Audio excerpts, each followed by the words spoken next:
Sawatlo. My name is David Cobb. I have the honor of serving as the advancement manager for the Wiyot Tribe's Dishgamu Humboldt Community Land Trust.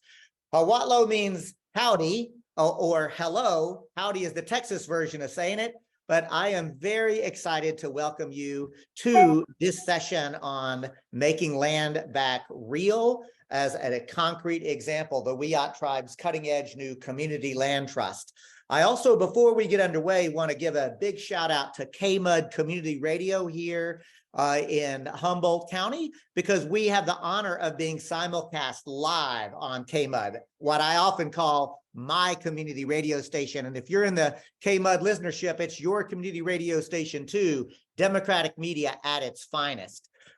We are going to get into a program right away. I also want to acknowledge that I am not an enrollee of the Wiyot Tribe, but I am an employee of the Wiyot Tribe. I am a guest on Wiyot ancestral territory, and bluntly, most of the human beings who are currently living in Wiyot ancestral territories are also guests.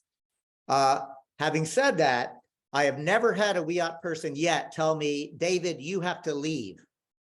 I have had Wiyot people tell me, David, we want to help to teach you how to be here differently.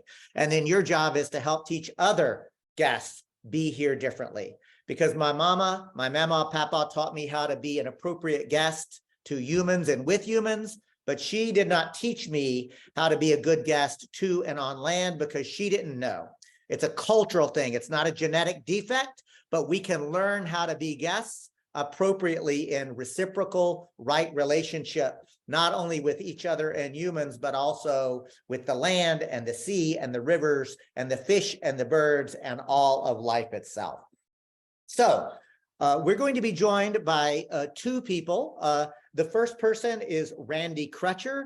Randy is a longtime Humboldt, well, he has longtime ties to Humboldt. He's currently in the land of enchantment. I'm going to let him say a few more words, but I want to be really honor that Randy Crutcher and his family was the first person to facilitate a private land back using the newly created Dishgamu Humboldt Community Land Trust. So I'm going to bring Randy into the conversation right now. And Randy, welcome to the conversation.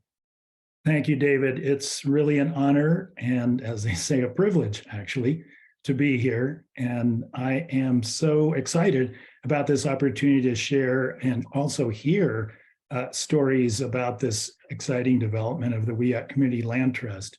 It's really been a journey over the last, going on 2 years, not quite, since I was first caught wind of the city of Eureka doing the right thing and returning to Lawat Island. It's a place that I learned about when I was 18 years old, which was when I moved full-time to Humboldt County and became a freshman enrolled at Humboldt State College before it was Humboldt State University, before more currently Cal Poly Humboldt. And I heard this tragic story that just, even at that time, as ignorant as I was of the scale of genocide and the land theft and, you know, the indigenous history of the United States, I still was so shaken to hear about the massacre on Tuluwat, the probably more than 100 men, women, and children who were massacred. And on the day of the annual day of World Renewal there. So when I read an article about this whole process, which again appeared in a wonderful article in Yes Magazine, I was inspired, and the timing was right. I'm the middle generation of 3 generations that have lived in Humboldt County, and my parents actually migrated here at my invitation after I lived here 10 years and established themselves. They were teachers, and they continued to do some teaching and acquire some real estate properties, primarily low-cost affordable housing. And their business became, along with, you know, their teachers often have meager salaries and need to supplement them to become truly middle class, middle income in this society. So they acquired these properties in Eureka and Arcata that were affordable housing for people, and their whole mission was to actually serve their renters in the best way they could, and they often did not raise rents when the market could have allowed them to. So when they passed away, my mother in 2015 and my father just 2 years ago, April, I became a trustee of our family land trust, and these properties were within the trust, along with one undeveloped piece of land on Harrison Avenue, which incidentally was just down the street from where I worked as the Director of Information Education at Six Rivers Planned Parenthood way back when, in the early Reagan years.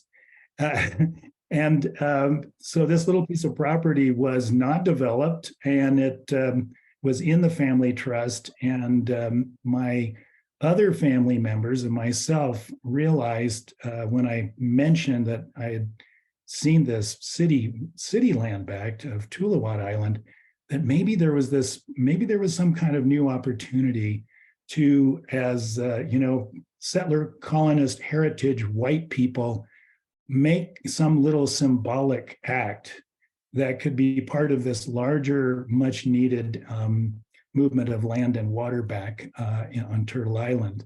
And so I read about David, and I also had another friend who was on an advisory board and talked to people and made connections. And through David and his facilitation in a relationship with the tribe, which actually changed during the time we've been working on this project, right, David? It's true.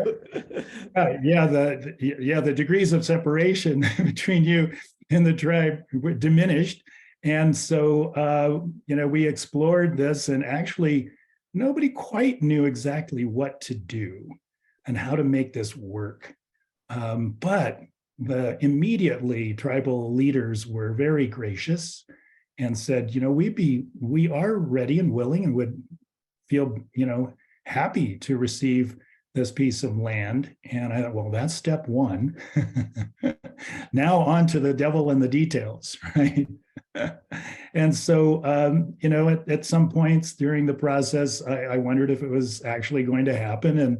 But I was comforted and supported and told that yes, indeed, progress was being made. And I think what it was in the end, what we learned is that this was something new enough that it truly was a pioneering effort, and tribal attorneys and people really needed to think slowly, carefully about the best way to receive this.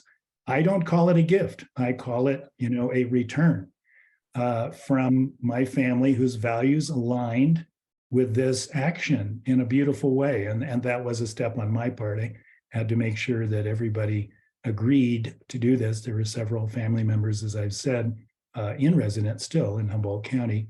And so that was wonderful that I felt the family support, and I felt David's support. I felt the tribe's support. I felt like this is something, here I am 50 years later, able to make this gesture after hearing first about the tragic story of then called Indian Island and the massacre, to make some little difference and have this symbolic act. And also, my values are such that from an early age, I realized that we don't own land, that at best, and it's a white man's word, we're stewards. And I had sought, even from in my youth, a different kind of relationship and ownership sense with my own properties that I came to own in partnership with other people. I've actually never owned a piece of property by myself. It's always been with partners and cooperatively with people, more people on that land that I shared and steward. So this was so consistent and felt like what a great gift to me to be able to be actually doing something very concrete in alignment with my values that had been evolving and developing over decades. And also, my appreciation and gratitude for having been a guest on this land for so much of my life, all its majesty and beauty and preciousness, that here was also for me an opportunity to express that gratitude to the land itself, as well as the people who had been living on this land for millennia. So that, David, is kind of my intro to, and a little bit of the genesis of why this came about and my role in it. Thank you so much, Randy, for sharing your experience and beginning the process of introducing like what it means to make land back real as a private individual. And you're right. Thank you. I had forgotten, to be honest, Randy, like when we first began this process, I was the executive director of a nonprofit that I had founded called Cooperation Humboldt in relation to the Wiyot Tribe. But as it developed, Michelle Vassal, tribal administrator, said, David, like really what should happen is you should resign. Like what a compliment and a challenge to say, I know what we need to do. Like as we're figuring this out, you resign from the organization that you founded and come to work for the tribe. Boy, talk about putting me on the spot to say, do I really mean it when I say putting myself under the leadership of women? And this is like putting my leadership under the Wiyot Tribe as I do this experiment, right? And so obviously I accepted, and it has been a learning journey for me, not just to learn how to facilitate land back, but also how to really begin a personal decolonization journey and help others who are willing to begin that journey. And it's with that that I'm going to take this opportunity to bring on my coworker and my friend, Kristen Crooks, who is now an employee with me of the Wiyot Tribe, to talk a little bit more about where we are with the Wiyot Tribe's Dishgamu Community Land Trust. And so I'm going to bring you on, Kristen, right now and invite you to tell us a little more about specifically the Dishgamu Community Land Trust. Hello, and thank you, David. So like he said, my name is Kristen. I am the project manager for Dishgamu Community Land Trust, which is a component unit of the Wiyot Tribe. And I'm actually going to share, this is our lovely, lovely logo, not logo, I guess. It is our work streams for our department, Dishgamu Community Land Trust, that goes over not only kind of what we're working for and working to do, but puts a gorgeous graphic to our 4 work streams, which is laid out in our strategic plan. So what we do is essentially, we're a department of the Wiyot Tribe that gets land back for the Wiyot people.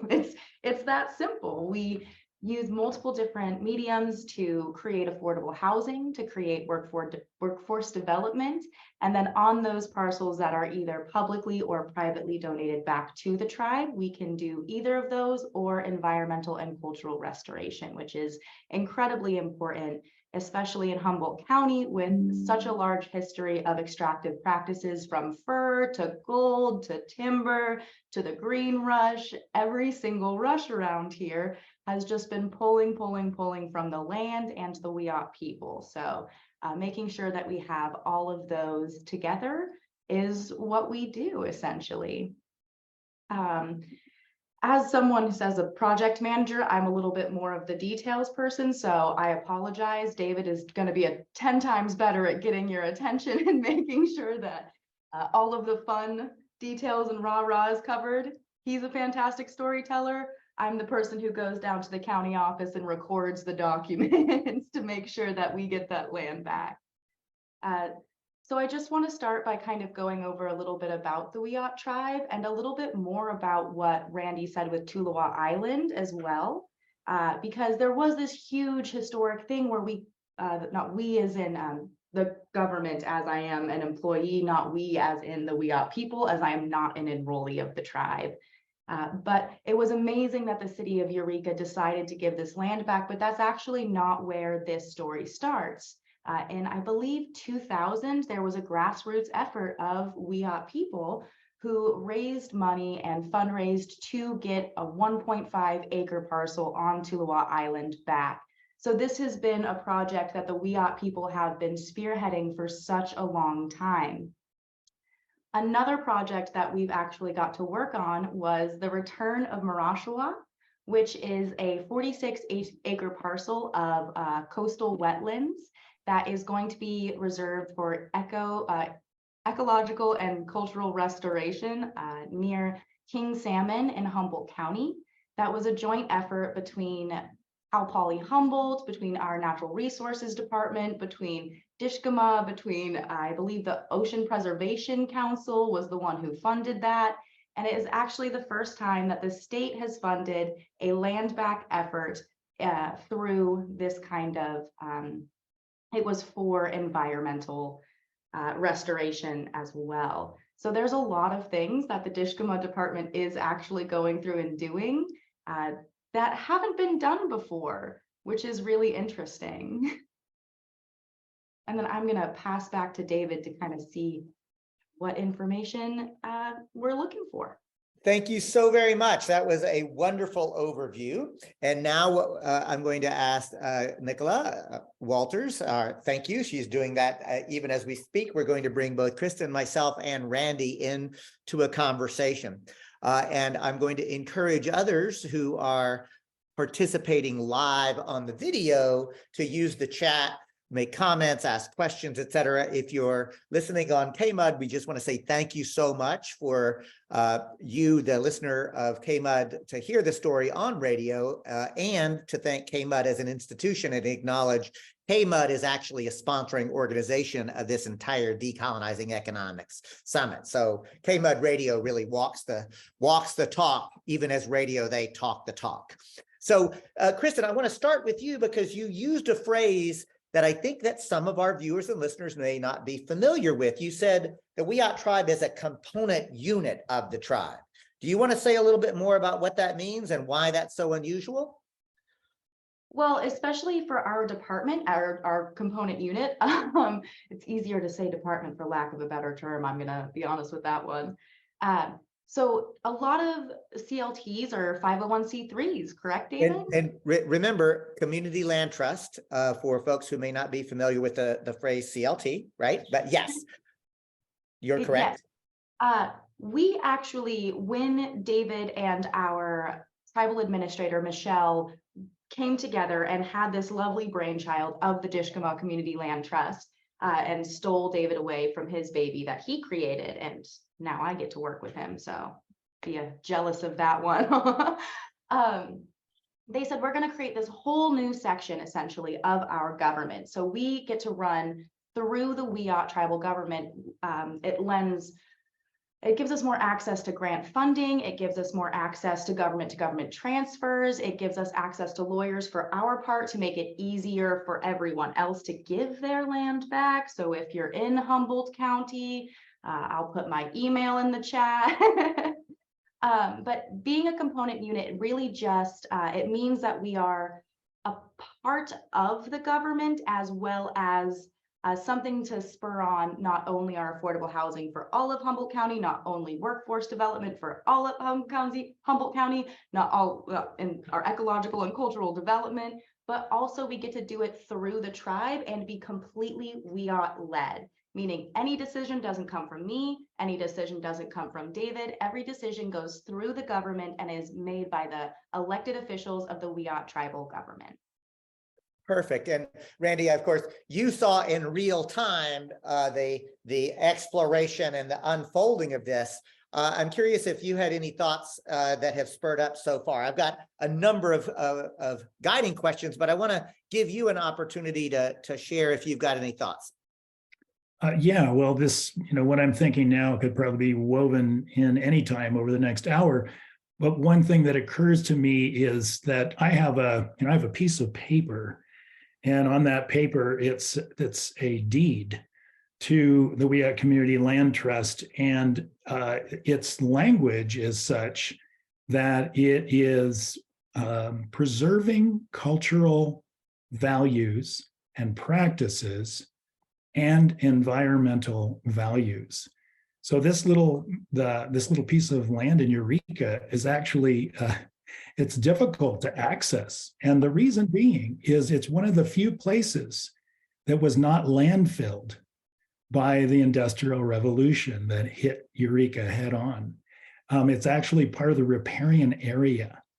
And so it's, or roughly rudely called the drainage system for the city of Eureka, a little fragment of that. So it's actually a fragment of the way it looked pre-colonization, a tiny piece of land that probably looks more like it did before colonization by Euro invaders. And so the point I want to make is that this whole movement towards affordable housing in that wonderful logo that we just saw, that also includes this whole idea of taking land out of the commodification paradigm, that our forefathers, were really, our nation was founded on this concept of private property. And to be able to actually take any land out of this commodification paradigm and put it into the hands of the original people, and then to trust and honor that they would know what to do. See, I didn't say, oh, here's this land that we own. Here's what I'd love to see you do with it. I did not say a word, because that would not be respecting the total sovereignty of the tribe and these new departments, as Kristen talks about. It wasn't up to me what to do with it. But what delighted me is when I saw that deed and I saw that it's about the preservation of cultural ways, practices, and environment, and protecting the ecology of the environment there. I was so thrilled to see the final verbiage. And then I fully understood why it took 18 months to work through this process. And because the product was just simple, direct, but sterling in its alignment with returning this piece of earth to its rightful owners and to a sovereign tribe that will know what to do, the very best thing to do with it, highest and best use, which is not to build on it, but to preserve it as the original chunk or segment of the riparian zone right there in the city of Eureka on Harrison Avenue.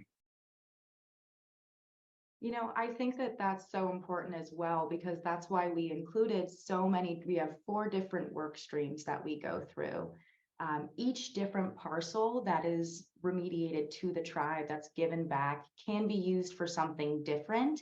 And the Wiyot Tribe wants to make sure that each piece of land is being used for and how it's meant to be used. There are ecological resources that need to be protected here. There are cultural resources that have been cut off, essentially. The Wiyot Tribe has sites that they can't dance on. They have sites that they can't get roots to make baskets. So giving this land back and having the different ways to use them is so important. And then the language, actually, in the deed, we've come up with a few different ways. That way it's easier, like through the process with Randy, which was a long one, absolutely.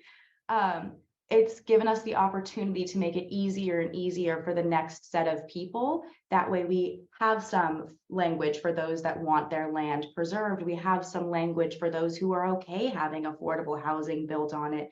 And we have different ways that you can do that, from life estate to putting it in your will, which is a fun way to make it easy for everyone to give your land back in Wiyot ancestral territory. And I love, Randy, how you talked about this as a return or a rematriation, right? And I'll just let you know, again, on my own journey, one of the things that I have come to understand is, and you even said, steward is such a white man's term. You're intuiting what I had to have kindly explained to me, and that is when I would use the word land stewardship, because I felt like that was a real advancement in my own thinking and thinking about property differently. You've intuited something that has been taught to me, and that is, David, we know what you're trying to convey, and we respect that and appreciate it. But for us, even the word steward does not land exactly right, because we don't really even think of ourselves as, quote, stewarding land in that kind of, the good shepherd kind of model. We actually see ourselves in reciprocal relationship with both the land and the rivers and the bay and life itself. So it's even beyond, it's not that we're not above the land and stewarding it. We're literally in just doing our appropriate responsibility. But just as we have a responsibility to the land has responsibility to us. The land wants us here. That's what was so powerful to me. And I want to shift, Kristen, because we had a really wonderful question from Kate McLean, who's a personal friend. So, hey, Kate, I use moderator privilege here. And I know a friend of yours too, Randy. Yes? Absolutely. So, so Kate is asking us about the relationship with Friends of the Dunes, but I'm gonna pull the Friends of the Dune out first and kick to you, Kristen, because you've said something that I want to make sure that viewers and listeners are really thinking about, and that is there's public land back, but there's also private land back. Can you help sort of tease that out a little bit? Because I think, again, as we begin to accelerate returning land, that the different models are quite powerful to explore. Kristen? Absolutely. And we have a perfect example that was just put into the chat. Thank you, Hedgie, saying that you're going to contact me over this. This is fantastic. Assuming that they would own their land, essentially, right? That would be a private land back, the same way that Randy privately owned, or your trust privately owned that land and donated it back. A public land back is, there are different opportunities for governments to work together before people can come in and developers can grab that land and, put a 55-year affordable covenant on that. And then after that, start making as much as they want to. There's a chance for governments, for surplus land to come in and go, oh, that's mine. We would like that first, which is actually what's happening with a couple of projects in the works that I'm not allowed to talk about yet, which is still very exciting. But you can tease it, Kristen.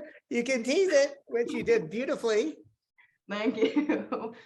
But the different process is, and actually we have another really good question, which kind of alludes to this, from, I believe, Antoinette, asking the difference between why it's so much easier selling your property. And I did actually used to work at our local association of realtors as well, so I do have a little bit of insight in that. There's a long-standing process of how to sell your land. People didn't used to just give their land away once ownership was the norm. And so now we're having to come up with a whole process, which Randy so painstakingly sat through for 18 months, and we really appreciate all of the effort from him and the whole family. But we're coming up with a process to make it easier. In real estate, when you're buying and selling, you have someone there who knows all the rules, hopefully, and different regulations for your local government to be able to sell or buy that land. There are set up banks to be able to give you money for that. There's different processes. When you're donating your land back, we're coming up with that process. We're finding all of the legality for you. So in the next couple of years, it should be as easy as selling your land. We'll send you hopefully the verbiage, you'll have your lawyer review it, and we will get that land back to the tribe. But doing private land back, there is a long, extensive process right now because we don't have those established with our local governments. And I'll also take this opportunity. Many of you who know me know that I am a lawyer by training, but I used to joke that, look, I was a trial lawyer, right? So I really learned the Texas Rules of Civil Procedure, the Texas Rules of Civil Evidence, and how to tell a really compelling provocative story by asking questions, right? Transactional work, and I want to encourage any of you who may be thinking about either law school or other work, is like, we need people who think like us and who have both the head and the heart and the gut that we're talking about here. Boy, we need more people with the expertise in transactional work to navigate the current system, because y'all, the current Western system of land is about land is property. It's a commodity, and you use it to either extract resources or sell it, and that you use it as a justification if you own it to exclude others. I mean,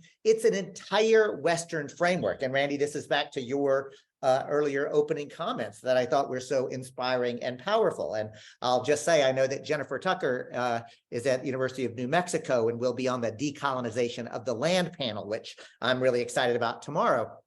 But the point is, y'all, I am proud that we have created a tribal component unit community land trust. And I want to take a moment to say that is new.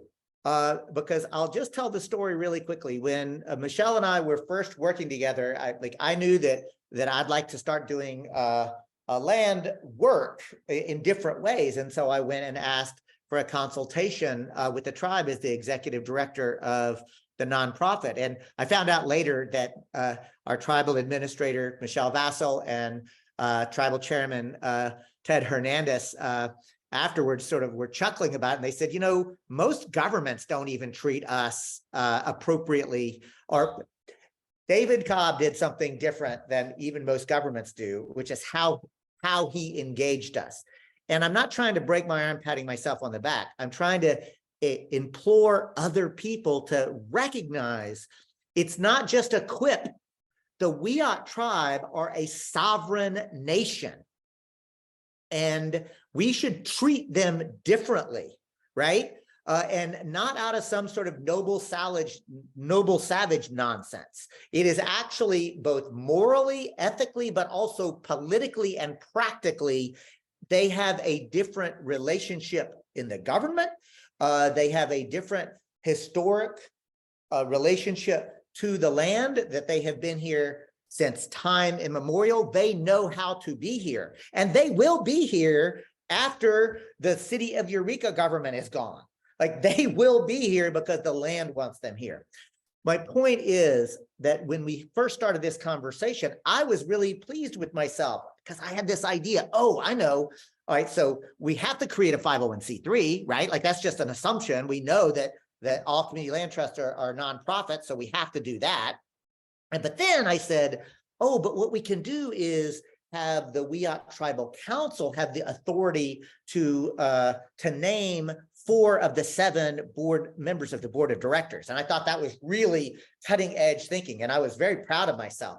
And it never quite worked with Michelle. And it was that in and of itself, and figuring out the structure, Randy, was taking a lot of that early time, to be very transparent. And I'll never forget, I get the call from her to say, David, I know what to do. And I'm like, oh, what? Is it in the middle of the night? You quit your job and come to work for the tribe. And again, I was like, but then she explained, we'll do this thing called a component unit of the tribe.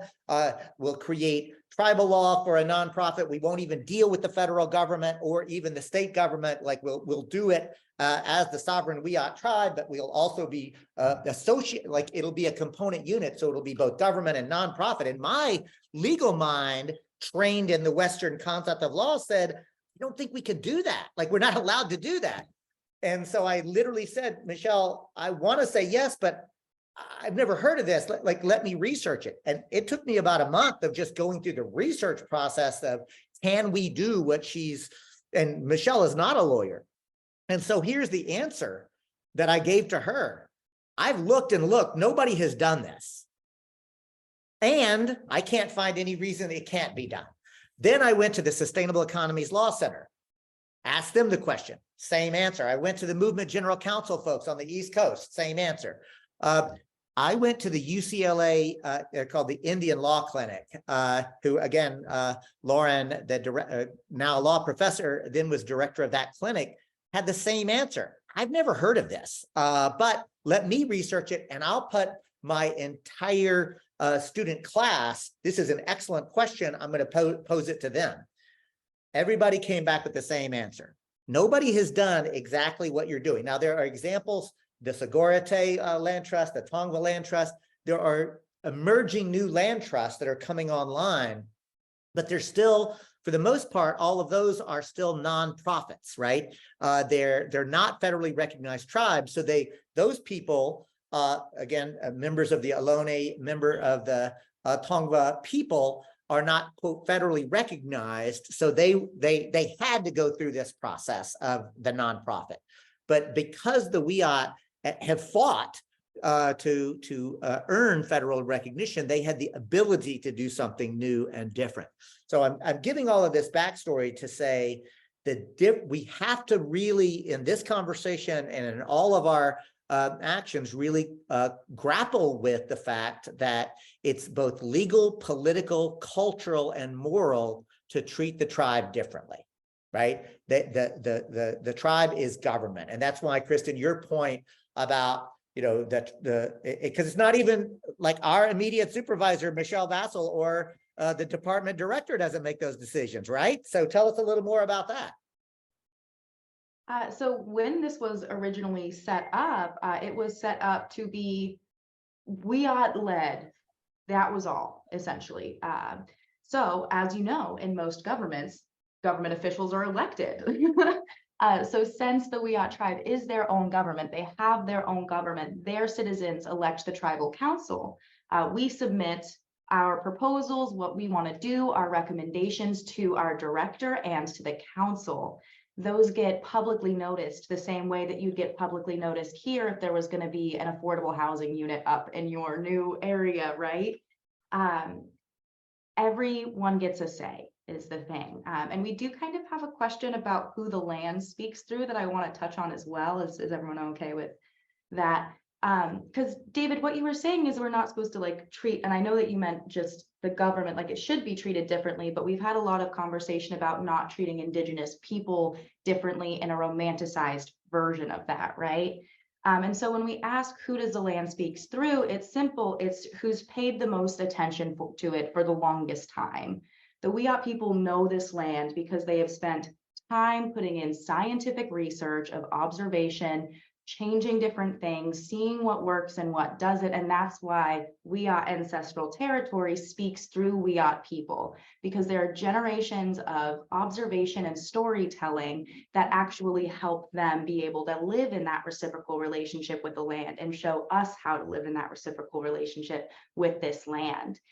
So it's not this group of people is special, so the land speaks through them. It's this group of people have listened to what the land is asking for so long, in a way that, like, if I go up to a seed and use, what I was taught and go, grow, here's $5, grow, see, it's not going to grow. It doesn't care about the capital that I'm giving it. It cares about if it's put in the right soil during the right time of year and tended to correctly. That's the kind of effort that people have been putting into this land for generations. We're just helping get it back so they can do exactly what they want with it, because they know, and we don't have to know or get to know if they don't want us to. That's what it is. Thank you, Kristen. And I do want to circle back. I want to do two things. One, circle back to Kate's question about nonprofits and the power that's there. And also, Vivian, your question specifically around state level land back movement, et cetera. So, Kate, thank you. Because again, I wanted to give Kristen the opportunity to talk about public land back, right? Because there's public land back, and there's Morashawak, there's Tuluwat, there's multiple others that we are currently working on, to be clear, right? That we can't talk about yet, but stay tuned. And there are additional private. So Randy was the first, his family actually were the first private land backs, but we've actually facilitated another since then. And there's a third coming online, right? So Randy, you were the tip of that spear, but you've made it easier for others. And I do want to say that if there are nonprofits within Wiyot ancestral territory that want to partner, start with a conversation with me as advancement manager, david@wiyot.us, and I'll drop my personal email. Or Kristen, I see you're on it, so thank you. Appreciate that while I'm sort of facilitating and moderating.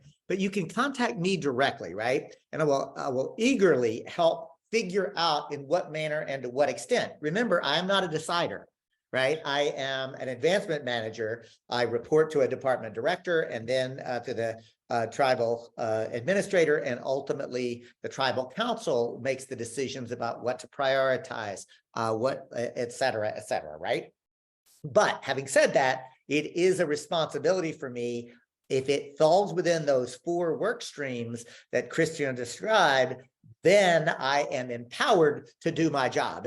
As Michelle Vassal says, and I don't want to fanboy here, but Michelle has been such a brilliant thinker of the entire land back movement and how to engage this process. She's like, look, David, like, I'm going to teach you how to be a government employee. And within that, I want you to be you, but you need to learn how to be a government employee. And so I'm learning to navigate that. And so it's a long way of saying, Kate, I know the nonprofit world backwards and forwards. So if there are others that, like Friends of the Dunes or others, I'm absolutely your person. The other thing that I want to address is Vivian's comment/question, and that is there a state level land back movement, like land back of the state or of state parks? And I want to invite either Randy or Kristen, because I know I've got a lot to say, but I want to make sure to get your voices in if you want to address that really rich topic. Randy, I feel like I've been talking a lot. Would you? Sorry. Well, that's not really my area of expertise. What I've been observing out there is a lot of discussion about land grant colleges, and the kind of reparations, restitution, all of it needs to happen that way. I'm really encouraged by the name changes that are happening. Name change back movement. Patrick's Point State Park being one of the very first. And again, maybe that's at the symbolic level, but it's immensely important. I remember traveling with one of my local tribal friends up the Trinity River and then the Klamath River. At that time, I was involved with domestic violence intervention programs, and I was being sought by some of the tribes as a consultant for some of that work. So we journeyed up the river, and this tribal member, we would stop and take a rest and a break, and he would look out there and he'd say the English name for that place, and then he'd say the native name. And this was way back, 30 years ago, and he would break into tears about that loss of the actual identity and the integrity of the land and its naming process that was really not about any individual or some, encampment or one day fracas or, it was nothing like that. It was, these names came from the inherent relationship that people have with the land. And I don't think this is addressing your question, but it's something that I know a little bit about, and because from direct experience, how important it is with these, and these were national forest lands, so they're public lands, and we know about the history of the national forest system and that ripoff. But it really hit me hard when I saw that, and so the public land back movement, is a restoration of a fabric, reweaving a fabric that was rent and torn. So thank you, Randy. And I do want to, again, lift up how Michelle Vassal has helped me to talk about our work. And that is that we are literally healing generational trauma of the land and of the people. And by doing it together, both Wiyot and non-Wiyot alike, we are healing ourselves and each other. And I'm right on the verge of tears of gratitude, because what it makes me understand is this work allows me to be more fully human. White supremacy has absolutely privileged me because of my pigment. And that's how it works. I absolutely get privileges. My male body has given me privileges in this society because that's how that privilege works. Settler colonialism has privileged me in lots of ways.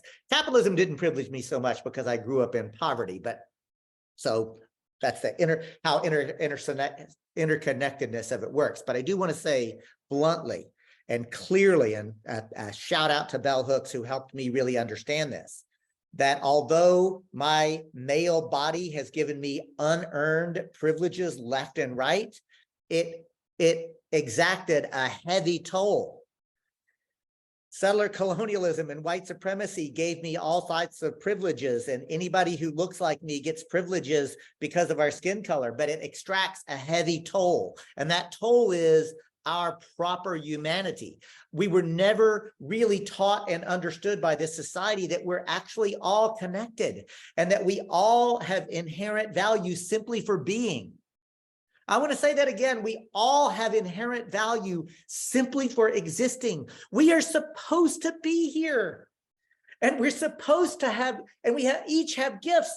And what if we had a non-capitalist, decent political economy, the structures and the systems would facilitate allowing us to offer those gifts. And guess what? That's called work, right? People want to work. If by work we understand meaningful, productive human labor and endeavor, people want to work. You know what people don't want is a job where bosses boss us about, extract the surplus value of our labor, exploit and extract from us. I'm so irked at the kind of narrative. I'm going to calm down. The narrative, right, around how people are inherently lazy. No, we're not. Human beings want to engage in meaningful, productive activity for which they will be respected and appreciated. And my friends, that is part of what I'll call an indigenous worldview. Now, like the land teaches people different things about the land, but a decolonized worldview is actually the understanding of being in right reciprocal relationship with the land wherever you are and other life itself, right? And I know my ancestors were in right relationship in Scotland and Ireland, what is now called Scotland and Ireland, actually before the enclosure movement, before Vikings, like again, I am literally a descendant of traumatized people who were then driven off their land and then came to this continent and traumatized people. There's plenty of trauma to go around, right? But the point is we can heal each other through this process. I want to, Kristen, oh, yes, Randy, go ahead. You know, since we have time and some space here, I wanted to piggyback on one of the pieces that one of the threads that you started pulling on, and that is this whole idea of cultural healing, generation and regeneration. I happen to now actually live 1 mile away from the Institute for American Indian Art and Leadership Development. And it's the only federally chartered four-year institution with members of 100 tribes in the student body. And what is exciting for me is to make this connection that Native or Indigenous, tribal, cultural regeneration is cultural regeneration. In other words, from a very selfish standpoint, as a heterosexual white male, you know, I want to live in a world that works for everyone, right? And so what I see is the IAIA, that's the Institute for American Indian Art, is one of the cultural vortices from which we generate a whole new culture that benefits everyone. Because indigenous values are humanitarian values. And so that's what's made it so easy to empathize and own those values as my own, with full recognition of how much I need to unlearn about history, along with learning about history. And so I just wanted to really emphasize that's my view, is that it's not about just reparations for people who've been damaged or destroyed or rent, you know, less powerful in a system that just overwhelmed us all. But that everything we do, the work, as you said, that we do is a benefit. When we support Indigenous empowerment and healing, we are benefiting everyone. That is beautiful. Thank you so much, Randy. I mean, and the healing nature of this work that you just reflected really speaks to me. Kristen, I know that there have been a couple of comments in the chat that I know you're eager to get to. Let me turn the mic over to you. I am. You can see it on my face when I want to talk. I'm like, so we do have some questions actually about how the tribe deals with the infrastructure of a single family home when it's donated back to the tribe. That's actually going to be completely dependent on the type of infrastructure that you have at the parcel, essentially.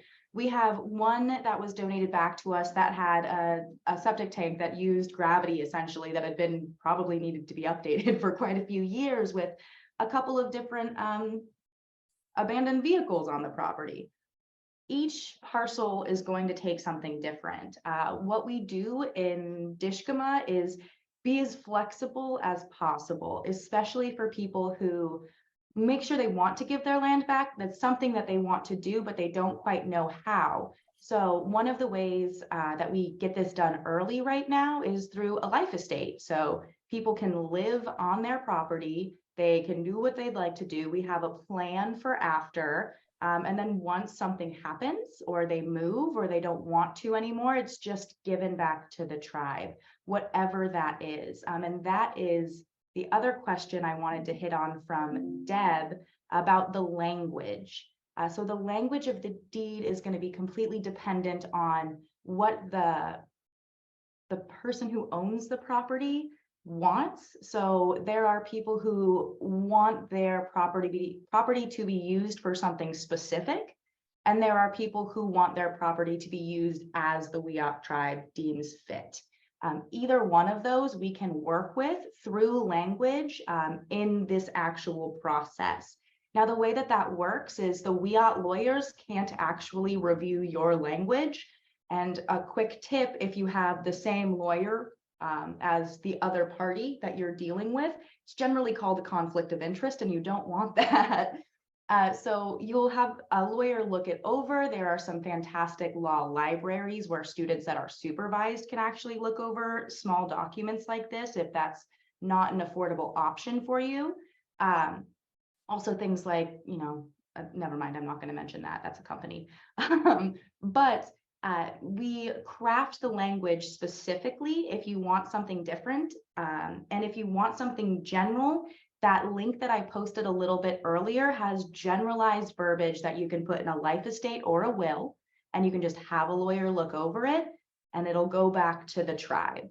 We don't even technically have to know about it at that point, I believe. Correct, David? That's correct. Mm-hmm. So thank you so much, Kristen. That was really helpful. And thank you, Randy, for sort of easing us into this. I'm going to take a moment to say, folks, you're listening to KMUD Community Radio. Thank you so much to KMUD, who are the co-anchoring the Decolonizing Economics Summit, the 4th annual post-capitalism conference. This session is called Making Land Back Real, the Wiyot Tribe's Dishgamu Community Land Trust. I'm David Cobb, the advancement manager for the Wiyot Tribe's Community Land Trust. I'm joined by Kristen Crooks, my co-worker who serves as project manager for the Community Land Trust, and Randy Crutcher, who is the first person, or his family, the first person to facilitate a private land back through the Community Land Trust. So Deb, your conversation around, go ahead, Kristen. Did you want to? Yeah, I'm so sorry. I just saw something in the chat that was, it's slightly, let me clarify on if you use a use specific thing, that would be crafted language. The Wiyot tribe would have to agree if you would like to give your land back and have a use specific.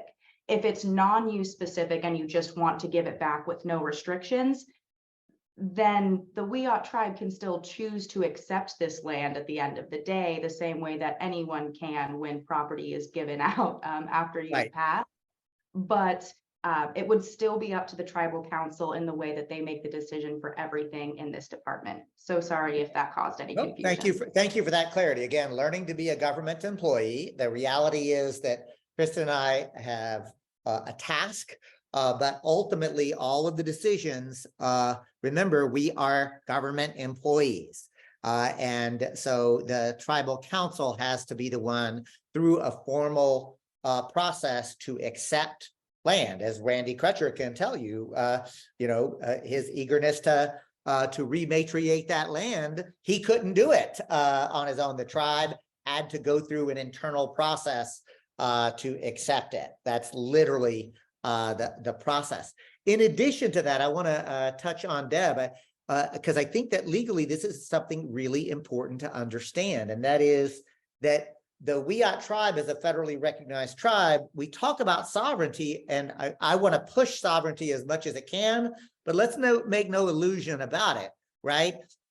Because, for example, the Wiyot tribe's reservation is what's known as trust land, which means, oh, it's the Wiyot tribe and they're allowed to do lots of things, and state government and federal government, county government, municipal government have to treat it as sovereign. But when we say trust, what we mean is the federal government is actually holding that land in trust. It is a profoundly paternalistic relationship to begin with. And the Wiyot tribe in the at some point was literally decertified. I don't want to go into the history, but literally the tribe had to fight to regain its certification, right? Like, so this notion of trust land is something that the tribal council has to make the political determination. Do we take land in trust and put it into the trust? Do we take land in fee simple? And then, there are legal implications there. Do we want to encumber the land, as Randy has just so described, right? So all of these are political, but also legal considerations that have to be navigated through the Western framework of the law and of property, even as we do our best to decolonize these processes, right? So it is not easy, but it can be done, and the Wiyot tribe is proving it can be done, as is the Soulutluk Land Trust in Ohlone Land, as is the Tongva Land Trust in Tongva Land. That's actually, like basically the Bay Area, and then all the way down in Los Angeles. And I will share with you, I see a great question from somebody who asked I don't know of a one-stop. Oh, here is the website that actually lays all this out. If anybody does, let us know. We lay out our process. And Kristen, you talked about how the tribe and Dishgamu can facilitate private land back as long as it's in Wiyot ancestral territory. So tell us where Wiyot ancestral territory is. Well, it is quite large, honestly. I believe it's like 500 square miles of the north coast. And it expands from Little River in the north down to Bear River Ridge, and I believe out about 10 miles to, there are two specified, it's the first set of hills that they are out to. And if you're up in Humboldt, it's about, I believe, Rio del Scotia area, but the actual name of it is, oh gosh, I'm so sorry, it just left my head altogether. Chalk Mountain, and there's one other one. Thank you. I was like, oh my goodness. But yeah, so it is 500 square miles. It is huge. There are 3 large rivers located in it. And actually, the name of one of the rivers is Wiyot, which is why people started calling, or settlers started calling the Wiyot people Wiyot, because they thought, oh, they live along the Wiyot River, And thank you so much, Kristen. And a big shout out to Carrie Tully. I don't think I'm going to get in trouble to say Carrie Tully, who will be coming on as the director of this department, formerly of Save California Salmon. Carrie is well known to folks who work in restoration and basically social change here in Humboldt County. She has been hired, but is taking a vacation before she starts. I want to, and thank you, Carrie, because I lost this thread, but I flagged it and then forgot it, but I'm seeing it in the chat. So I'm just going to give you credit and read the message so that KMUD listeners can hear it, but also lift it up for everyone else. And that is to offer feedback on the question about a statewide initiative on land back. 30 by 30, which is a California state initiative, has language that is supportive of land back, and there's a $100 million fund that is deemed to be dedicated to land back in California, although there is no budget for it currently or a process for applying to these funds, right? So again, this is what our department is navigating. In addition, Gary points out that Governor Newsom has stated in the Statement of Administration Policy on September 25th of 1920, as well as in an executive order, that he supports land back. And that's absolutely true. And I can tell you my experience as a constituent living here in California, that I've experienced the state government differently on this topic than any time in history. So while there are steps in the right direction, there's a lot of work to do, as the infrastructure and funding for a statewide initiative simply doesn't exist yet. So it gives us plenty to work towards. That's in the state of California. At the federal level, there's Justice 40. There's the Bipartisan Inflation Reduction Act. I'm telling you that I have never seen state and federal government more open to land back. And I want to, I'm just going to speak for my own observation. Y'all, I think it's because like things are open now, whether it's public banking or participatory budgeting or land back. These options are becoming realistic and open now. They're within what we social change agents called the window of possibility, the reason is because the current systems are failing. And people know it intellectually, but they also feel it in their bodies. This is not working, and they get very nervous. And now things that seemed crazy before to some people, they're now willing to try. And that's why it's so important that we show, not tell, not just vision it, say, here is concretely what it looks like. And we can point to Tuluwat. We can point to Marashawak. We can point to the property that Randy Crutcher's family has returned. We can point to the property. I don't think that we say the name, do we, Kristen? But the property there in Bayside. I think we can. In other words, we can talk about examples that are actually working now. Yeah, and there is a mention about how this land is held, and specifically mentioning if it's held differently than the federal land trust that the reservations are held in. David, do you know the legal process between how we hold our lands differently than the federal trust? Because I know yes, why. we can again. What I can tell you is the tribal government can decide: shall we hold this land in just in fee simple? Which is a legal way to hold land. Do we want to, it's called encumbering the land. Do we want to put a cultural easement that says, even though the tribe owns this land, the tribe will commit that it will never, and nobody can ever, if the tribe even decides to sell it, do anything to violate certain cultural restrictions or ecological restrictions, which are the restrictions that they put on the Crutcher property. Right. And one of the reasons that it's not just put back into that federal trust is, I don't know if anyone here knows this, but the federal government has in fact stolen this land before.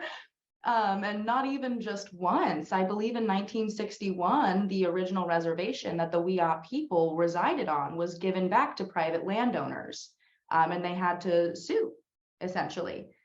So the reason that we're using different mediums for this is because of the history of the federal government, as well as the advantages that we get by operating as a component unit of the tribe.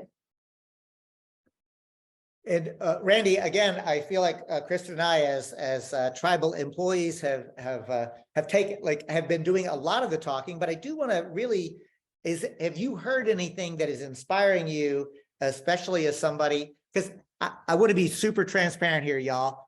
I want somebody to be inspired by Randy Crutcher and to say, I want to do what his family did. So we had someone say that in the chat. Ah, nice. Yes. Oh, thank you, Hedgie. Thank you for that. And I know Kristen is going to follow up. But again, Randy, I do want to bring your voice in to just see how is this conversation landing for you, and anything that you want to add.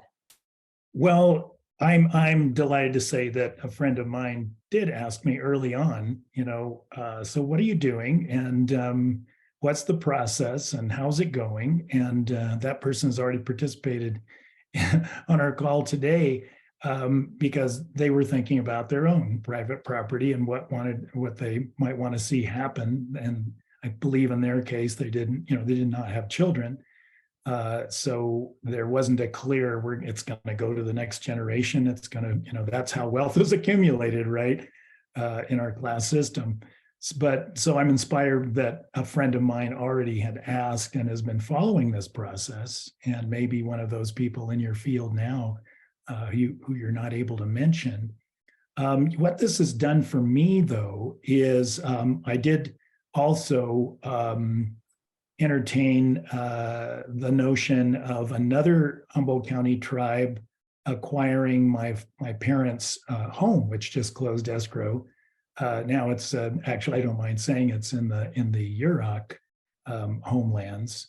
And what was interesting about that is they were very interested in the home, which was a unique passive solar design home that I helped my parents design when I was in my 20s on 6.5 acres of second growth redwood.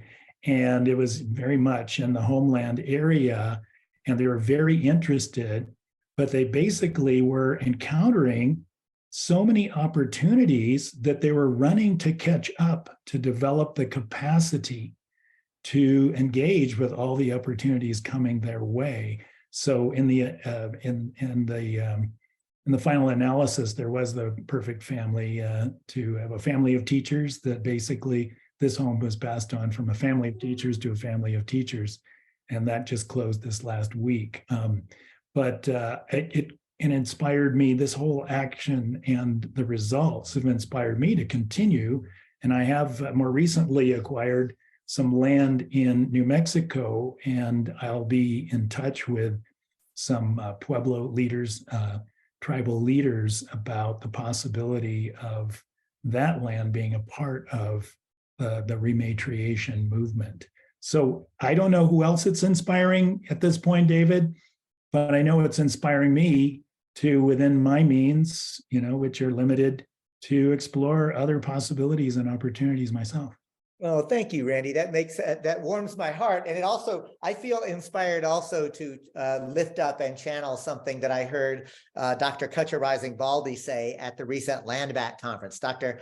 Baldy is, honestly, Michelle Bassel and Crutcher are the two reasons that this entire conference was renamed from the post-capitalism conference to decolonizing economics. So I really want to lift those two incredible thinkers and doers up. But what Dr. Baldy said is, somebody asked when the land back movement began, right?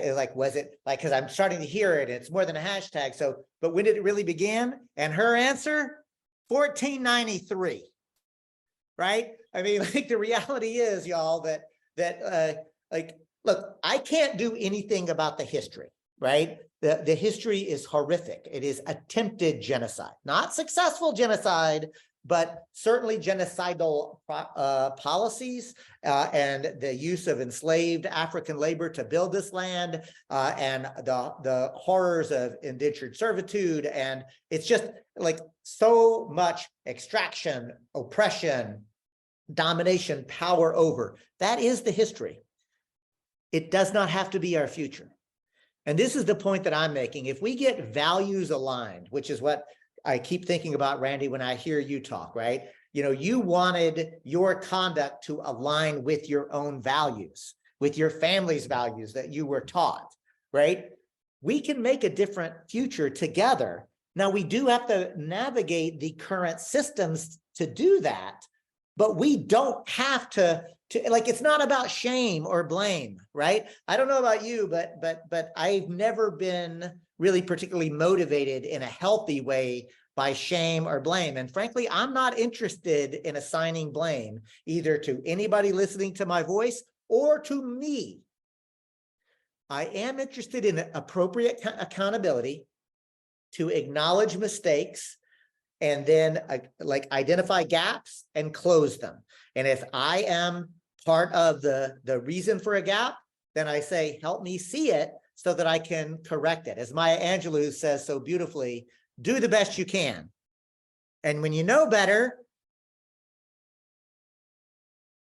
do better. It's just that simple, right? So, Kristen, I know that you've been scanning the chat. Is there anything that's bubbling up or coming up that you're particularly interested in addressing? Always. This is a comment/question from Sarah, asking essentially if there is already a mechanism for land back transfer in wills. Now, wills are an incredibly personal thing. There can be generalized languages that you can add to your will, but I've seen wills written on the back of a napkin and notarized, and I've seen wills in a fancy envelope at a lawyer's office.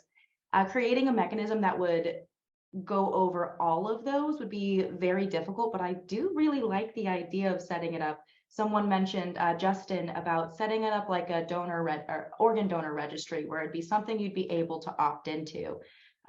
David, as a lawyer, do you see a path to that? Is that possible? I do. And I think that, look, this is what, and I want to be like, this is not legal advice, right? Like I have to check that box because actually I'm not a current practicing lawyer anymore, right? So, but it's not like I forgot everything when I crossed the state line, right? Like my law license from Texas, but I can't represent anybody, especially now as a government employee. But I can tell you this, where we are headed is to have a standard documents on the website so that like Randy's experience can be much quicker. There'll still have to be things that we have to go through, right? We'll have to do a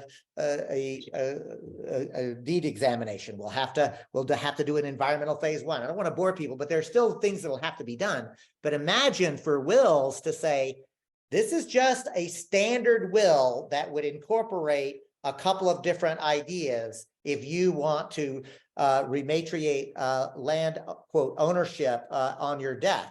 Now, we can't file it for you. We can't, like, we're not going to do anything, but that's what I'm imagining, right? I also want to take this opportunity to lift up, and thank you, Nicola, for capturing this out of the chat. Somebody, and I'm not sure who, but Nicola captured it. This webinar seems to be standing in two spaces, indigenous and, quote, post-capitalist. I'm trying to integrate this. I'm wondering if bridging or separating the two can be explored more, because I think that is what, and Nicola, if it's not too bold, as a political scientist yourself, and as an academic who's constantly pushing that, I will invite you into the conversation if it feels appropriate. If not, I understand. But I'll tell you this to set you up, Nicola, as you think about whether you'll take me up on my invitation. But that's the point. We need a theory, and then we need a plan to put into practice. And then we have to examine what are we learning to either change our theory or our practice. That's literally the definition of praxis. So oh, she's coming off mute. I'm happy. All the screens that I have over here. So one thing that I really like this question. Let me just add, oh, thanks, David, for giving me a little spotlight so I can come and join y'all. This has just been such a rich conversation, and I'm really glad that people, if they're jumping into the summit through a variety of different spaces, are having questions that are coming up for them in different ways as they're grappling with different aspects of the conversations that we're having. A lot of, I think, what this question speaks to, or kind of leads me in thinking, is kind of going to that opening session of this conference. And so we will be sharing all those recordings so that you can get access to that. But often we sort of think about these different worlds of, this is capitalism speak over here, and this is decolonization over here. And what we've been emphasizing throughout the dialogue that we've been having is that you really can't be thinking post-capitalism without understanding how decolonization fits squarely in the center of that's really in the heart of that work, because of what has happened even in this conversation too, talking, as Randy was so eloquently mentioning, those humanitarian values, the things that we're just talking about in regards to social justice, transforming our relationships with ourselves, with the land, healing one another. So if we're thinking about decolonization and transferring our thinking on this topic back to a way of more reciprocal relation with one another and the land, that's post-capitalism and it's decolonization. And so really these pieces for us cannot be separated. That's why it's Decolonize and Economic Summit, the 4th annual post-capitalism conference. It's still connected. It's still showing us that the pathway to post-capitalism happens through decolonizing economics. And that's really the takeaway for the summit. So thank you for the question. And thanks for the invitation. And thank you. I knew that chat. you would have brilliant things to say, Nicola, because look, remember this. People talk about, oh, like capitalism is so hard to understand, or the economy is so complicated. That's BS. Let me tell you something. You know what the word economy, where it comes from, the root of it?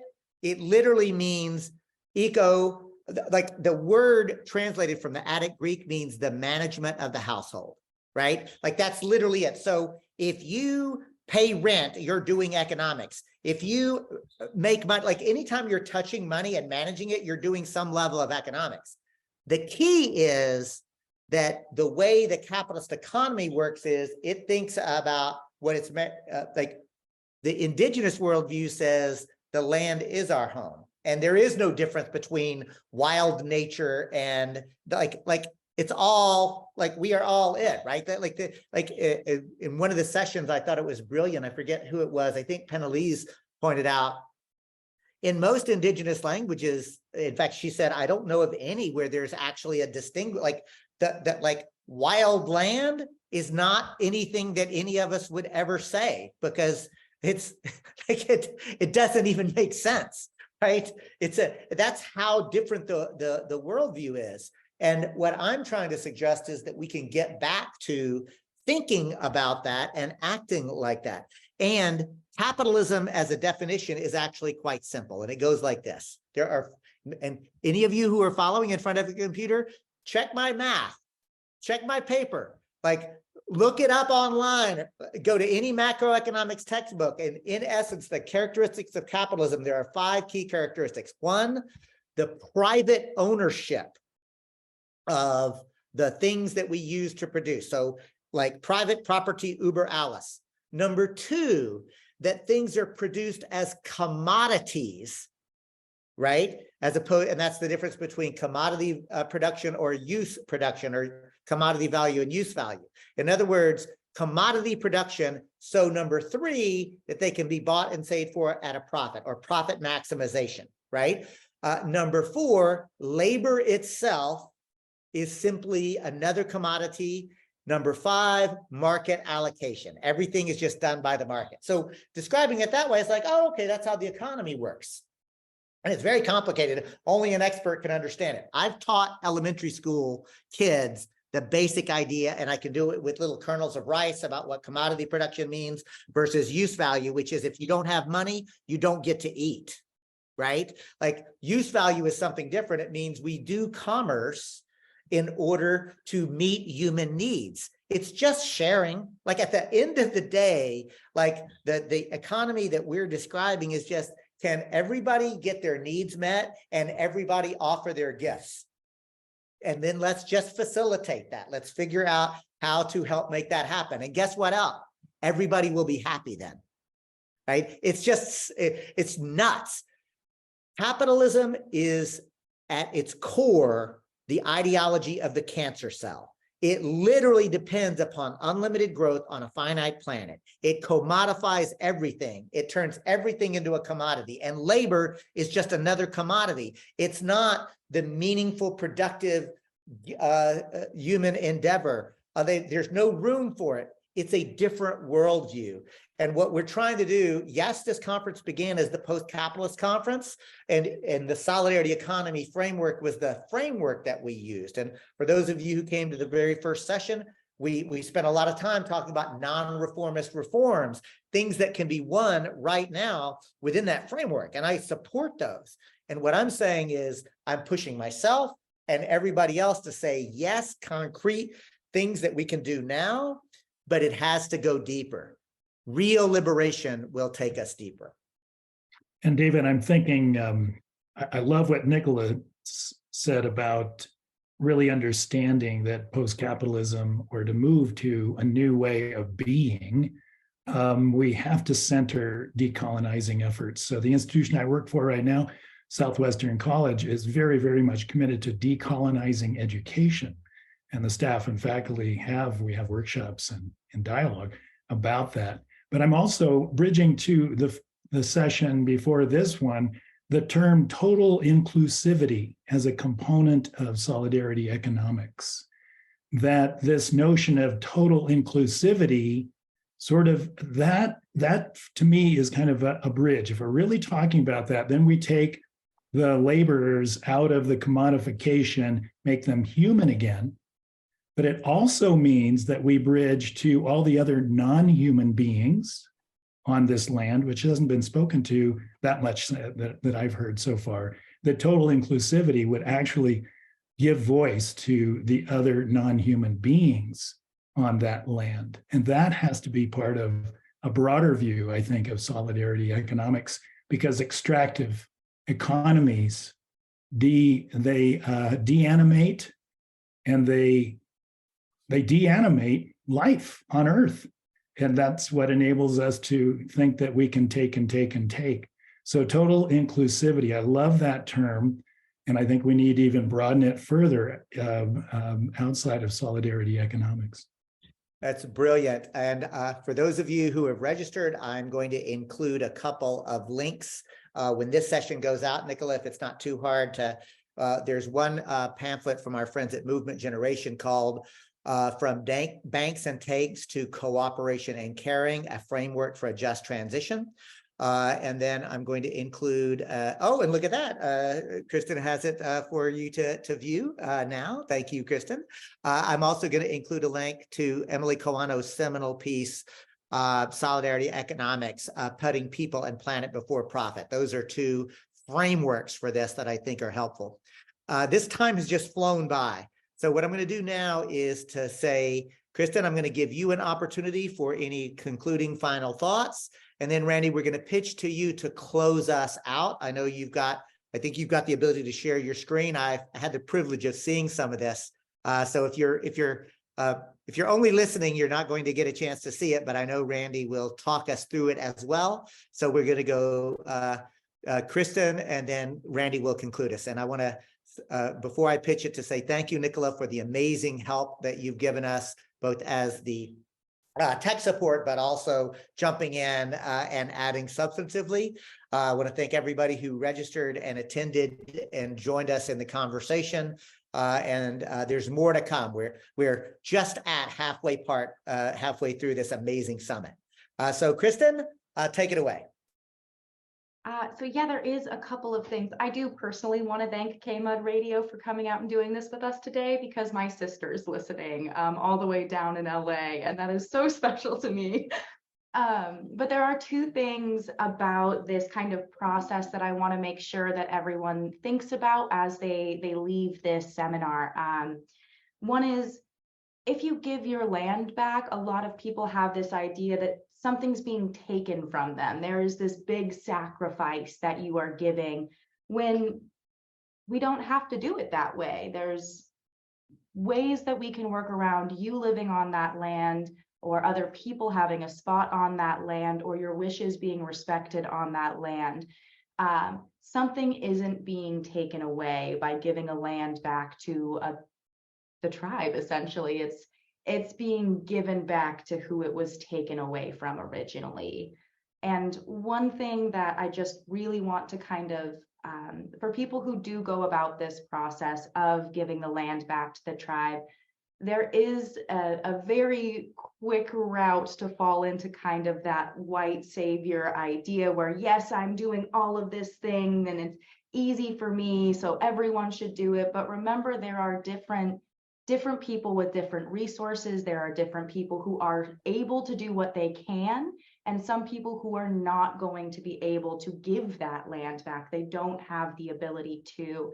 So respecting all of the different ways that people are able to engage in this process is going to be huge and key, because the second you say, no, you shouldn't do that, you should do more, what they were doing is no longer added. That effort is no longer given. And like I said before, the land doesn't care if you pay it.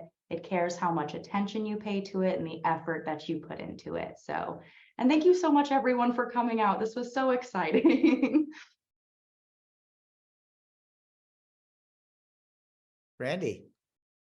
All right. I want to share something here.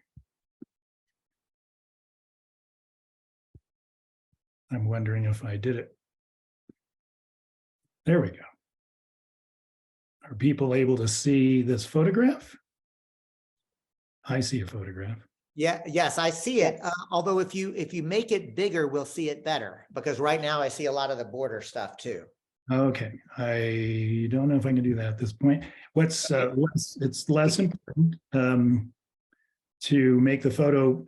I'll just describe that this is a group of a family of friends that last Thanksgiving, we typically, I have a Thanksgiving reunion in Humboldt County every year. And these are some of my family of friends. Actually, Kate McLean is second person from the right. She's been participating today.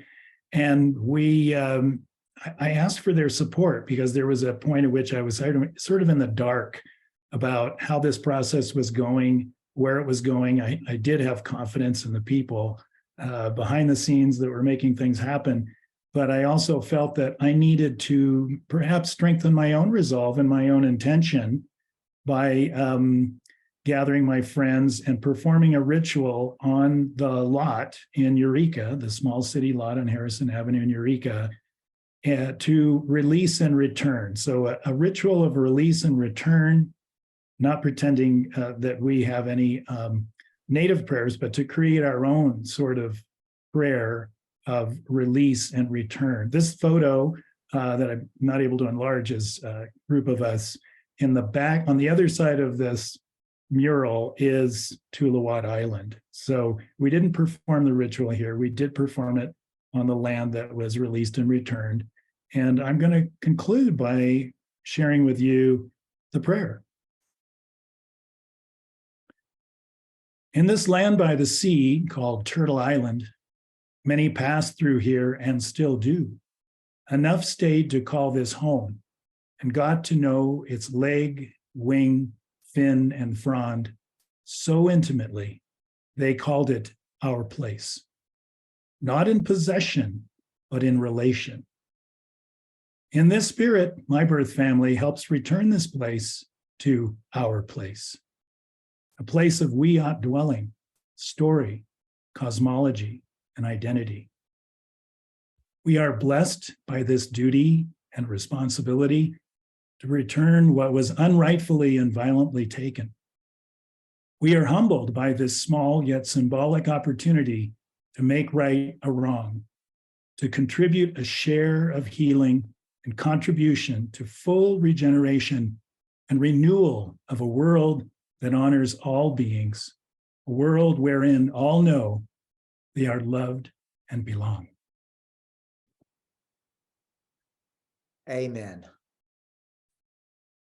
Chawaksh.